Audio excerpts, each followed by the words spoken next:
Hi. Yeah. Okay, so I'll raise today's issue that I have. It's very specific to me, actually. I'm not sure that I've diagnosed myself correctly. So I think I get anxiety when I'm away from work and other people are at work, and I don't know why. So the whole weekend, like bank holiday weekend, I'm fine because I know no one else is at work. But if Mm. I'm away and everybody else is at work, so I'm on annual leave and stuff, then I will get heart palpitations. Like it's a physical manifestation of anxiety that I get. It's not something in my head. Like I can't even tell you that my head is busy, but I get that, and which then has led me to not take time off work, which is stupid. But Yeah. that is because I know I'll feel like that, and then it won't be restful. I might as well just be at work because I'm at home anyway, and just carry on. And then I don't know, but I'm like, how long will I do this for? And what? Why is it? Mm. Why is it that? Because I know that I can go away for, because I have go away from work for 3 months on a sabbatical, and that's when it started, to be honest. But I came back and everything was exactly where I'd left it. Everything was moved perfectly, like the regular things that went wrong, like any month. So I don't really know what I'm doing with that, or whether I'm just going to ignore it and brush it under the carpet. I think the world will be feeling some of what you're feeling to help take it to the bottom with FOMO, with lockdown. And you have a lot of people who, because everybody's at home, they don't have that FOMO fear. They don't have that stress and anxiety of I'm supposed to be out because everybody's indoors. But some people are going to be really dreading the day when it's like, hey, pubs, clubs and everything else is open, because you might feel suddenly, I don't have something to do on a Friday and I'm supposed to. And so there might be an element of that to it, which is one side of it. I also think that this has got to be, there's an element of this that must be similar to, well, I would know less, and maybe Deola could speak more on this, but like having a child. And as they grow, you've got to realize that actually they will be able to go off and do their own thing, and you need to be able to like step back and know that it's going to be okay, and that they will be okay, when till the next time you see them. So I think that something that people, in different ways, shapes, or form, might not be to do with work, but have got to deal with in some way or other. So it can be quite bad. You get people who struggle to let go, and I think it could also be very much like a control thing as well. And just struggling to relinquish that control, and that can be quite difficult, especially when you like things done a very, very specific way and to a very, very specific standard. But like a tyrannical leader who wants to stop the count. This... Be in charge forever. So there probably is a bit of that control type thing. But the thing is, I've had that tested, haven't I? I've had it tested in that I was able to go away and come back, and you're able to take a hands-off approach. And we definitely follow that ethos of letting people develop things on their own and being there to support. But I'm not sure what gets rid of it. I'm not sure. There's an element of having your hands tied there, and so, okay, you're gone, you're having a good time, you're being distracted, and so now you're there, you're fine. But how would you have done if you were sat with your fingers, your thumbs, twiddling your thumbs? You probably couldn't have done it. And how does it feel internally? Which is why you still experience it on days where it's not a public holiday. And so I guess let's explore as well, what are the other negative consequences, both in terms of what you feel and in terms of the impact you think it has on your ability to be professional and on the people that you're working with, for you not being able to let go, or myself, or any of us. Mm. Could you say you get burnt out quicker, or you're more prone to burnout? You maybe have some days where you can't be at your best because you aren't as well rested. Maybe you don't give people room, or I am not saying you anymore, actually. Maybe it doesn't give other people room to step up inside it. Because in the period you're talking about, I know, for example, other people stepped up massively. And so when you don't give people room to do so, you might be stifling people. So are there other negative consequences that come with it besides the feeling of anxiety that you feel? I don't know. And I don't know if it's like a reaction thing now, because you've done it once, it's happened once, and now, like I said, in my head, I know I'm not worried about it. Yeah. Well, I think I'm not.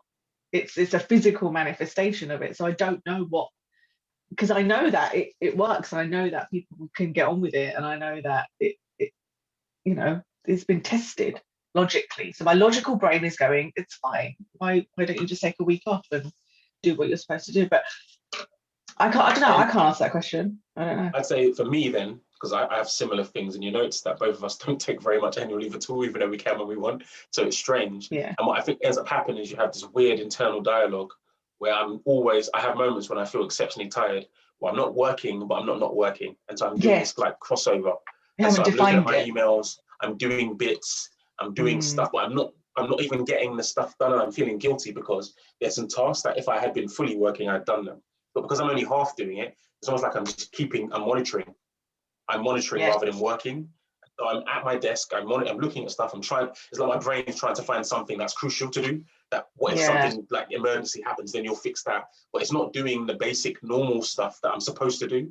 And so if I like this, I agree, this bank holiday felt really restful for me. Like I didn't think about work that way. And then maybe coming back to work, I can focus on the mundane stuff. But I think it's dangerous to be in that place where you're so highly strung that you're not looking after stuff, you're just monitoring for the worst case scenario. And I do actually think that's it. That has to be.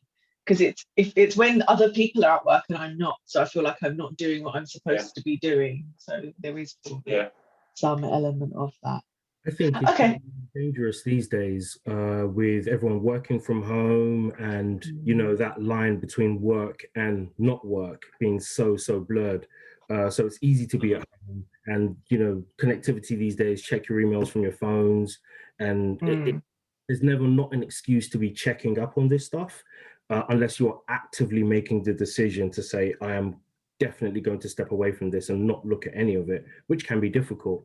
So one of the things I was going to say is, to what extent can you distract yourself? I'm quite good at distracting myself, actually. So my thing will happen. It'll happen in the morning, and I'll go, right, now that's it for the whole day that I'm off. Well, I say off, didn't mean it in quotations. I'll do something that I was gonna do, like in the house or whatever it is, or go somewhere. So I'm quite good at doing that, and I'm not sure if that's a suppressing thing or whether that's healthy, actually. So I don't know. Do you find when you do that that you're able to relax much, or does it feel like a concerted effort to like ignore this thing? I don't know if I can answer that. Because I think the main thing out of this is that you want to feel like you're able to take a step away, not be looking at work, but also feel rested from that time away. Yeah. As long as you're able to do that, even if you have to actively distract yourself, then I'd say that's job done in that sense. If perhaps you're not, then no, I can do that. Yeah. I think there could be something to do with smart targets and planning, because as a director, I always go back to what you said to me once upon a time, Jankee, of you do what needs to be done. You don't necessarily have set tasks, even though you do have some, obviously. And then I compare that with my whole life. I told you the other week that I was called organized by someone that's like, no, I live in organized chaos. But I know that I have loads of different goals that I'm consistently working towards. And so when I stop anything, I'm like, maybe I should be working towards one of those goals. And so even if I'm not working, I think maybe I should be writing my book. Maybe I should be doing this. Maybe I should work out, maybe because I've got these different goals. And so it's very hard to just stop and be like, nope, I am where I need to be in these things. In fact, I'm a little bit ahead of schedule. And so I can just stop and relax and let myself recover. I haven't incorporated the rest factor into my goals. And so it's very hard to just stop and think and not really get that anxiety. So I think as a director generally already, and I think I've taken that ethos in my whole life. But even for us as directors in our roles, there's the idea of anything could happen today. And if I'm not there to see it, who's going to do it? Or maybe there's something, if I've got my eye on it, I'll spot something or I'll figure something out. And it's not necessarily a good way to be, and it's maybe not even the most productive, but I just think it becomes as part of the psyche. And so it's really hard to turn off. I think that touches on quite an important point. We were talking about long-term productivity before, and how long-term productivity can be tied in with your ability to not feel on edge, and to be able to, relax and be rested over a long period of time.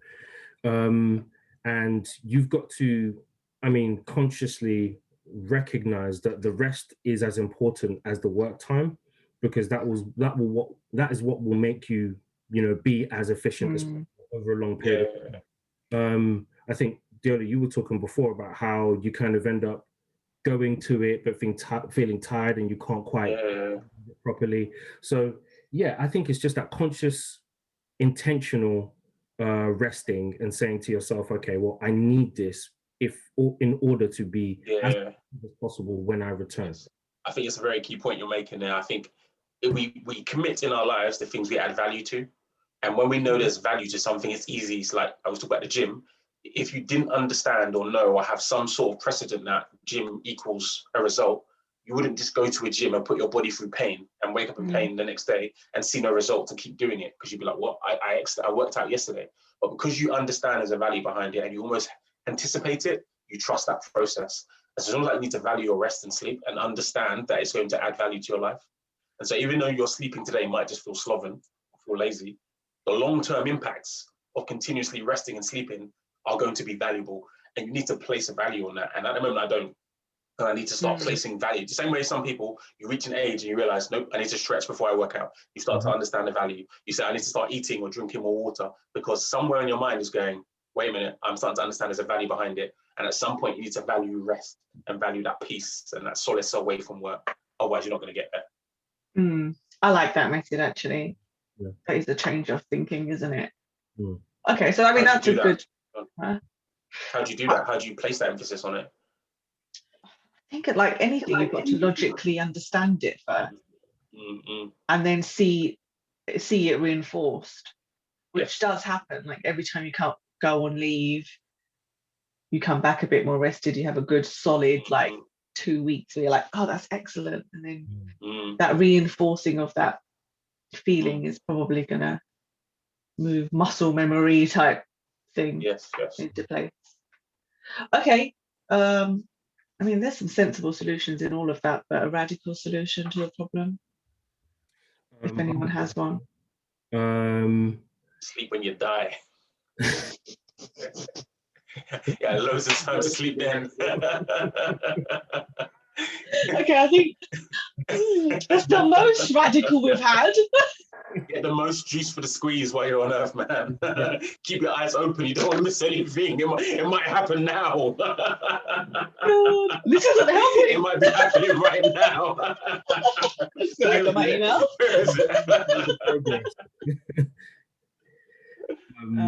Dear. Okay, sleep when I die. That was radical. We'll go a bit more reasonable. Yeah, I think it's all the stuff we've been saying. Just bear in mind on a conscious level that you need this rest, and it will be beneficial for you to be back at your normal high performing self, and that you've earned it. You've earned the time away, and you deserve to take a step away. I think we've been saying about consciously being aware of that, and also being aware of the fact that it won't blow up while you step away. Unless Deola does something crazy. Well, if it does, it wasn't good in the first place. Good, so it will stay. Yes. Actually, there's some really good things that I should probably write down there and do. So thank you very much. No worries. Why don't you record it and put it in a podcast? Oh, way. Okay, bye.